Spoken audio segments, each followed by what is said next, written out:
ನಮಸ್ಕಾರ. ನೀವೇನಾದ್ರೂ ದೂರ ಪ್ರಯಾಣ ಮಾಡ್ತಾ ಇದ್ರೆ ಫಾಸ್ಟಾಗ್ ಬ್ಯಾಲೆನ್ಸ್ ಚೆಕ್ ಮಾಡೋದನ್ನ ಮರಿಬೇಡಿ. KYC ಅಪ್ಡೇಟ್ ಮಾಡ್ತಾ ಇರಿ. ಯಾಕಂದ್ರೆ ಟೋಲ್ ನಲ್ಲಿ ಹೊಸ ರೂಲ್ಸ್ ಜಾರಿಯಾಗಿದೆ. ಈಗ ಫಾಸ್ಟಾಗ್ ನಲ್ಲಿ ಹಣ ಇರಲೇಬೇಕು. ಇಲ್ಲದೆ ಇದ್ರೆ ಟೋಲ್ ಪ್ರವೇಶಕ್ಕೆ 1 ಗಂಟೆ ಮೊದಲು ರೀಚಾರ್ಜ್ ಮಾಡಿರಲೇಬೇಕು. ನೀವೇನಾದ್ರೂ ಟೋಲ್ ಹತ್ರ ಬಂದ ಮೇಲೆ ರೀಚಾರ್ಜ್ ಮಾಡೋಣ ಅಂದ್ಕೊಂಡ್ರೆ ಸಮಸ್ಯೆ ಆಗೋದು ಪಕ್ಕ. ನೀವು ದುಪ್ಪಟ್ಟು ಹಣ ಪಾವತಿ ಮಾಡಬೇಕಾಗತ್ತೆ. ಎಚ್ಚರ.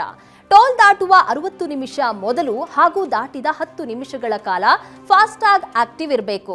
ಒಂದು ವೇಳೆ ಈ ರೂಲ್ಸ್ ಬ್ರೇಕ್ ಆದ್ರೆ ಟೋಲ್ ಸಿಸ್ಟಂನಲ್ಲಿ ಎರರ್ ಕೋಡ್ 176 ಅಂತ ತೋರಿಸಲಾಗುತ್ತೆ.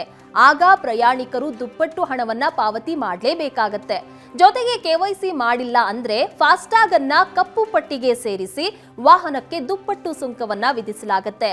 ಟೋಲ್ ಗೇಟ್ ನಲ್ಲಿ ಹಣ ಕಡಿತ ವಿಳಂಬ ಆದ್ರೆ ಅದಕ್ಕೆ ಟೋಲ್ ಆಪರೇಟರ್ ಹೊಣೆಯಾಗ್ತಾರೆ. ತಪ್ಪು ಶುಲ್ಕ ಮತ್ತು ಹೆಚ್ಚುವರಿ ಹಣ ಫಾಸ್ಟಾಗ್ ನಲ್ಲಿ ಕಟ್ ಆದ್ರೆ ಬಳಕೆದಾರರು 15 ದಿನಗಳ ಬಳಿಕ ದೂರನ್ನ ಸಲ್ಲಿಸಬಹುದು.